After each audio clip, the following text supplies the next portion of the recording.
UKLO 1 year masters. No IELTS required up to 5 years visa. High visa success rate. Sir ఏదైతే షర్మిలా గారు నిన్న బయటకు వచ్చి ఏదైతే థాలీ బజావ్ ఏదైతే సౌండ్ చేశారో, ఒక ప్లేట్ తీసుకొని స్పూన్ తీసుకొని ఏదైతే థాలీ బజావ్ అని సౌండ్ చేశారో, సో అక్కడ చెప్పింది అదే ఏదైతే సూపర్ 6 ఉందో అది ఇప్పటిదాకా ఎందుకు అమలు చేయని పరిస్థితి వచ్చింది. అండ్ ఇంకోటి ఏంటంటే మహిళలకి ఉచిత బస్సు ఏదైతే కర్ణాటకలో జరిగిన సంఘటన ఏదైందో, వాళ్ళ కాంగ్రెస్ పార్టీ అధికారంలోకి వచ్చిన తర్వాత వెంటనే ఒక మహిళ బస్ ఎక్కితే ఫ్రీ టికెట్, ఆధార్ కార్డు చూపిస్తే సెట్ అయిపోయింది. అదే వేరే తెలంగాణలో కూడా రేవంత్ రెడ్డి గారు కూడా అదే చేశారు.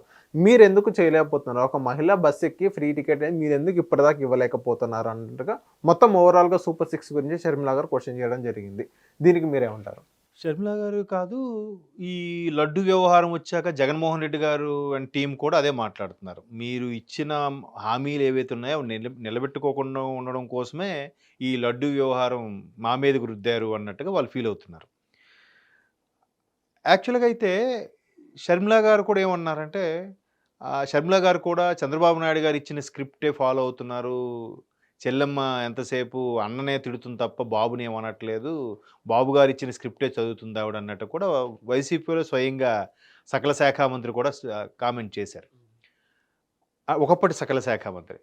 అయితే ఆవిడేమంది అప్పుడు, నేను వాళ్ళు గెలుపుని గౌరవిస్తున్నా, సో మేము ఇంతకుముందు కన్నా కొంచెం పుంజుకున్నాం ఓటింగ్ పర్సంటేజ్ పరంగా, నెక్స్ట్ టైంకి బాగా మంచి పోటీ ఇస్తాము, మేము జెండా పోద్దామనే నమ్మకం మాకుంది. అయితే ఒక 6 నెలలు టైం ఇస్తాం, ఆ తర్వాత వరకు చూసి ఖచ్చితంగా అక్కడ గవర్నమెంట్ ఎవరుంటే వాళ్ళ మీద అటాక్ చేస్తాం అన్నట్టుగా చెప్పింది. గత ప్రభుత్వంలో జగన్మోహన్ రెడ్డి గారిని పర్సనల్ అటాక్ కాదు ఆవిడ ఏమన్నారు, ప్రభుత్వంలో ఎవరు ఉంటే ఎవరైతే ఉంటారో వాళ్ళ మీదే నా అటాక్ ఉంటుంది. ఎందుకంటే నేను ప్రజల పక్షాన ఉండాలి, ఒక ప్రతిపక్షం లాంటిది సరైన ప్రతిపక్షం లేదు కాబట్టి ప్రజల పక్షాన నుండి మాట్లాడతాననే ఉద్దేశంతోనే తను ఎవరుంటే వాళ్ళకి అటాక్ చేయాలనుకుంది. అప్పుడు జగన్మోహన్ రెడ్డి గారి ప్రభుత్వం కాబట్టి అటాక్ చేస్తే కావాలని చెల్లెమ్మ అటాక్ చేస్తుంది అనుకుంటున్నారు. ఇప్పుడు కూడా మరలా తను అటాక్ స్టార్ట్ చేశారని చెప్పడానికే ఆ తాళీ బజావు. కానీ ఆవిడ ముందు ఇచ్చిన స్టేట్మెంట్ ప్రకారం అయితే 6 నెలల వరకు ప్రభుత్వాన్ని ఏం ప్రశ్నించను, 6 నెలల తర్వాత వాళ్ళు ఇచ్చిన హామీలు ఎందుకు నెరవేర్చలేదు, ఎందుకు డిలే అయింది అనే దాని మీద నేను ఖచ్చితంగా క్లారిటీ తీసుకుంటాను, అడుగుతాను అని అన్నారు.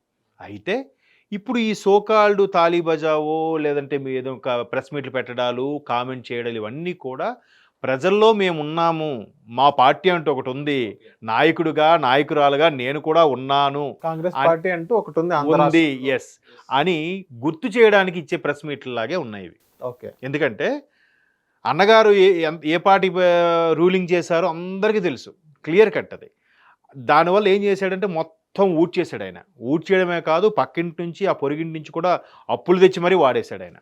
అంటే ఒకానొక టైంలో 2000 కరోనా తరువాత చాలామంది విశ్లేషకులు చెప్పిన మాట ఏంటంటే, ఈయన ఇలాగా పథకాలు అవి ఇచ్చుకెళ్ళిపోయి జనాల్ని ఒక రకమైన ట్రాన్స్లోకి తీసుకెళ్ళిపోయి అప్పులు కూడా బీభత్సంగా చేసేసి ఇంకా నెక్స్ట్ ఎవడొచ్చినా హ్యాండ్సప్ అయిపోవాలి, అయ్యో బాబోయ్ ఈ అప్పులు, ఈ ప్రెషరు, ఈ బడ్జెట్లు నేను భరించలేను, నా వల్ల కాదు అని చేతులు ఎత్తేయాలాడు. అది వీళ్ళ కాన్సెప్ట్. అలా అయిపోతే అప్పుడు మరలా మేమే వస్తాం. ఎట్లాగో జిమ్మిక్కులు మాయలు అన్నీ తెలుసు కాబట్టి మళ్ళీ మేమే ఏదో చేసుకొని మరి కాస్త మనుషులను కూడా అమ్మేసి వాళ్ళు ఉంటున్న ఇళ్ళ కళాన్ని కూడా తాకట్టు పెట్టేసి మనం గడిపేద్దాం అనుకున్న కాన్సెప్ట్లో వాళ్ళు ప్లాన్ చేశారు.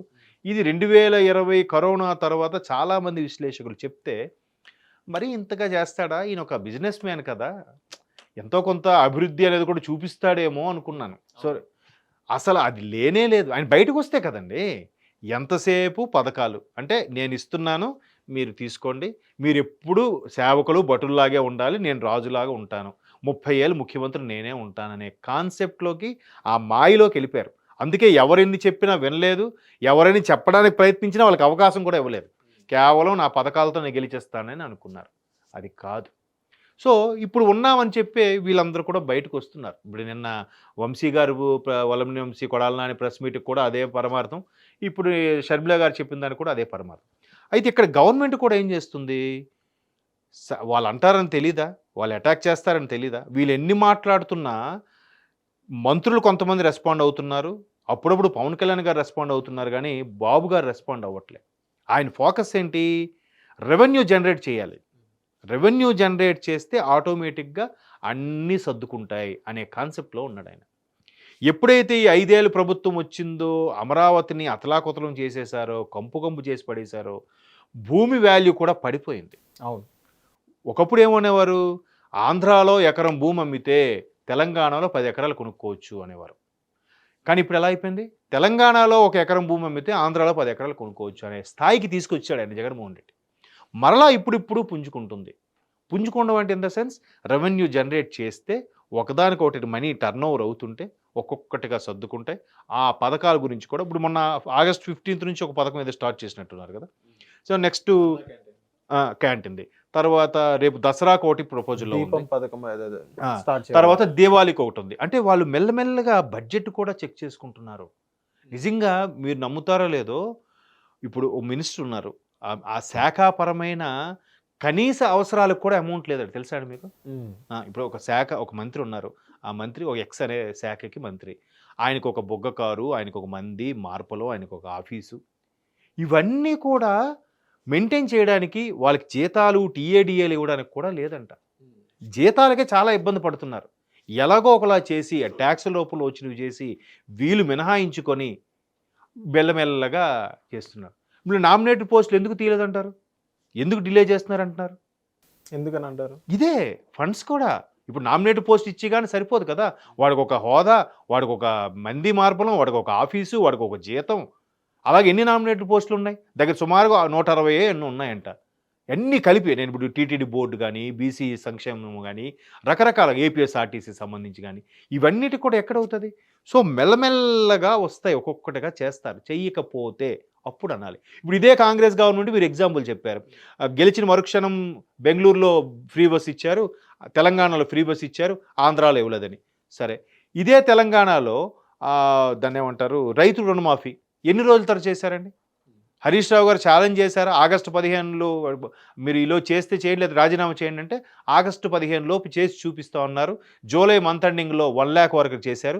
ఆగస్ట్ ఫస్ట్ వీక్లో 2 lakhs ఉన్న వాళ్ళకి అందరికీ చేశారు. ఎప్పుడు గెలిచారండి వాళ్ళు, ఎప్పుడు ప్రమాణ స్వీకారం చేశారండి? December 7న చేశారు రేవంత్ రెడ్డి గారు. ఇది ఎప్పుడు జరిగిందండి? ఆగస్టు. ఎన్ని నెలలు సార్? ఇది ఒక 8, అదొకటి 9 నెలల తర్వాత జరిగింది.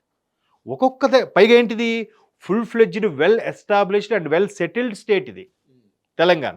మరి ఆంధ్రప్రదేశ్ ఇది కుక్కలు చించిన విస్తరిలా తయారైంది. 2014లో ఏదో ఒక్కొక్కటి వస్తున్నాయి, సెట్ అవుతుంది, విభజిత ఆంధ్రప్రదేశ్కి ముఖ్యమంత్రి చంద్రబాబు అయ్యారు. అప్పుడు కూడా చంద్రబాబుని ఎందుకు జనాలు వేయించుకున్నారండి? జగన్మోహన్ రెడ్డి అప్పటికే పాదయాత్ర, షర్మిలా గారు పాదయాత్ర ఎన్ని చేసినప్పటికి కూడా ప్రజలు చంద్రబాబు నాయుడు ఎందుకు ఎంచుకున్నారు? విజనరీ ఉన్న పర్సను, ఈయన ఏదో ఒకటి సెట్ చేస్తాడు. ఏ క్యాపిటల్ కానీ ఏ రిసోర్సెస్ కానీ లేని ఏపీ అయిపోయింది. భారతదేశంలో 29వ రాష్ట్రం ఏర్పడింది తెలంగాణ, కానీ నా దృష్టిలో 29వ రాష్ట్రం ఆంధ్రప్రదేశే. సో అటువంటి దాన్ని సెట్ చేయాలంటే బాబు గారే కరెక్ట్ అని అప్పుడు 2014లో ఆయన పట్టం కట్టారు. 19లో కూడా పట్టం కట్టేసి ఉంటే ఈ పాటికి వెల్ సెటిల్ అయిపోయింది. ఈ సిచ్యువేషన్ ఉండేది కాదు. ఇప్పుడు చాలామంది బాధపడుతున్నారు. ఆ బాధపడిన దానికి ప్రతీకే మొన్న 2024 ఎలక్షన్స్లో 164 కూటమికి ఇవ్వడానికి కారణం ఇదందరికీ మనసులో నాటుకుపోయింది. అరే చాలా పొరపాటు చేసామరా, దీన్ని సరిదిద్దుకునే ప్రయత్నం చేస్తామనే ఇచ్చారు. And more over Jaganmohan Reddy గారి ప్రభుత్వం చేసిన మిస్టేక్స్ కూడా యాడ్ అయ్యి అనుకోండి. అసలు బాబు గారి ఇమేజ్ ఇలాగుంటే ఈయన మిస్టేక్స్ అవ్వడం వల్ల ఇది ఇంకొంచెం ఇది కిందకి దిగిపోయింది, ఇది పైకెళ్ళే ఈ ఇమేజ్ కిందకి దిగిపోయింది. ఇప్పుడు ఏమైంది, గ్యాప్ ఎక్కువైంది, ఇదే పై ఎక్కువ హైట్లా కనిపిస్తుందా లేదా? అట్లా అయింది పరిస్థితి. సో బాబు గారి ఇమేజు, బాబు గారి యొక్క విజన్ ఇవన్నీ క్యాల్కులేట్ అయినా ఈయన చేసిన పనులకు ఆయన మరి కాస్త బూస్టప్ పైకి వచ్చింది, ఇంత మెజారిటీ వచ్చింది. సో ఒక్కొక్కటిగా ఆయన చేస్తాడు. చేయలేకపోయిన టెన్షన్ కూడా ఉంటుందిగా. ఇప్పుడు ఎంతసేపు ఎన్ని కామెంట్స్ చేస్తున్నా ఆయన ఎందుకు ఎక్కడ ఏం రెస్పాండ్ అవ్వట్లేదు? ఒక్క లడ్డు వ్యవహారం విషయంలోనే రెస్పాండ్ అయ్యాడు. అంతకుముందు కార్యకర్తల వ్యవహారం ఏదైనా మంత్రులే రెస్పాండ్ అయ్యారు తప్ప ఆయనే రెస్పాండ్ అవ్వలే.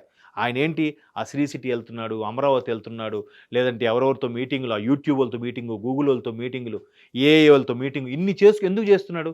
ముందు అట్లా స్టార్ట్ అయితే వాటి ద్వారా అడ్వాన్స్లు అవి అయితే రెవెన్యూ జనరేట్ అయితే ముందు రాష్ట్రాన్ని నడిపించాలి. పెన్షనర్స్కి డబ్బులు ఇవ్వాలి, ఎంప్లాయీస్కి ఇవ్వాలి.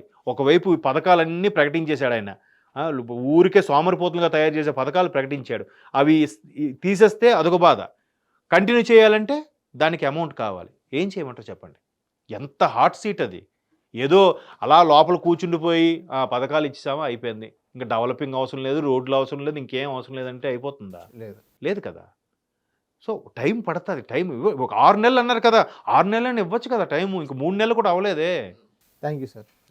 హిట్ టీవీ యాప్ ని డౌన్లోడ్ చేసుకోండి. ఇందులో short news, live news, entertainment movies అన్ని అవైలబుల్ గా ఉన్నాయి. Please download Hit TV app. Hit TV app. Hit TV యాప్ని ఫ్రీగా డౌన్లోడ్ చేసుకోండి.